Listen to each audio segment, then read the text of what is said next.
মালদ্বীপে ক্ষমতায় আসার পর থেকেই তার গলায় শোনা গিয়েছে ভারত বিরোধী সুর। সে দেশ থেকে সেনা সরানোর জন্য ভারতকে সরকারিভাবে জানিয়েছিলেন তিনি। এবার চীন ঘনিষ্ঠ মালদ্বীপের প্রেসিডেন্ট মোহাম্মদ মুইজ্জুর গলাতেই শোনা গেল নরম সুর। জানালেন ভারত মালদ্বীপের ঘনিষ্ঠ সহযোগী থাকবে। নয়াদিল্লির কাছে ঋণ মুকুবের আর্জি নিয়ে এই কথা বলেন তিনি। গত বছরের শেষে ভারত থেকে $40 কোটি ঋণ নিয়েছিল মালদ্বীপ। ভারতীয় মুদ্রায় প্রায় 2900 কোটি টাকা সেটি। গত নভেম্বরে মালদ্বীপের ক্ষমতায় এসেছেন মোহাম্মদ মুইজ্জু। তারপর থেকে সে দেশ থেকে সেনা সরানোর জন্য ভারতকে জানিয়েছিলেন তিনি। ফেব্রুয়ারি মাসে নয়াদিল্লিতে বৈঠকে বসেন দুই দেশের প্রতিনিধিরা। মোহাম্মদ মুইজ্জুর দাবি, সেখানে ভারত জানিয়েছে আগামী 10 মের মধ্যে মালদ্বীপের 3টি বিমান ঘাঁটি থেকেই সেনা সরিয়ে নেবে ভারত। এই আবহে বৃহস্পতিবার স্থানীয় সংবাদ মাধ্যমের সাক্ষাৎকারে মোহাম্মদ মুইজ্জু জানিয়েছেন, মালদ্বীপকে সাহায্যের বিষয়ে ভারত অগ্রগণ্য। বহু সংখ্যক প্রকল্প বাস্তবায়িত করেছে ভারত। মিয়ারুর সংবাদ মাধ্যমকে তিনি আরও জানিয়েছেন, ভারত মালদ্বীপের ঘনিষ্ঠ সহযোগী থাকবে, এই নিয়ে কোনো প্রশ্নই নেই।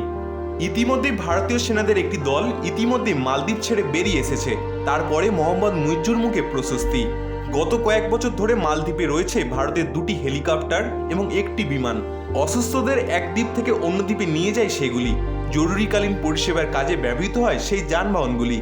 সেগুলি চালানোর জন্যে মালদ্বীপে মোতায়েন ছিল ভারতীয় সেনা। এছাড়া বিভিন্ন প্রকল্প সাহায্য করেছে ভারত। পরিবর্তে ভারত মহাসাগরে নজরদারি চালানোর ক্ষেত্রে মালদ্বীপের অবস্থান নয়াদিল্লিকে বড় সাহায্য করেছে।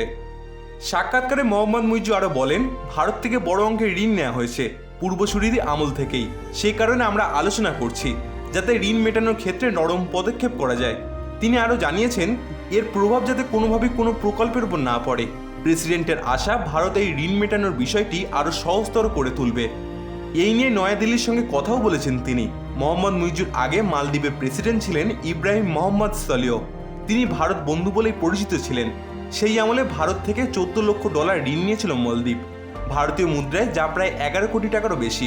মোহাম্মদ মুইজ্জু জানান, প্রধানমন্ত্রী মোদির সঙ্গে এই ঋণের বিষয়ে তিনি কথা বলেছেন। তার কথায় প্রধানমন্ত্রীকে বলেছি, আমি কোনো বর্তমান প্রকল্পের কাজ বন্ধ করতে চাই না, বরং সেগুলি আরও মজবুত করার ইচ্ছা প্রকাশ করেছি আমি। 2023 সালের ডিসেম্বরে দুবাইয়ে মোদির সঙ্গে COP28 শীর্ষ সম্মেলনের সময় পৃথক বৈঠক করেন মুইজ্জু। সেখানে এই কথা বলেন। তিনি সংবাদ মাধ্যমকে জানান, ভারতের সঙ্গে তার একমাত্র তর্কাতর্কির বিষয়টি হলো মালদ্বীপের সেনার অবস্থান। তার দাবি, ভারত সেনা সরাতে রাজি হয়েছে। এটা মালদ্বীপের জাতীয় নিরাপত্তার বিষয় বলেও জানিয়েছেন তিনি। এখনকার মতো বিদেশের খবর এই পর্যন্তই। আপনারা দেখতে থাকুন ইন্ডিয়ান প্রেসম্যান।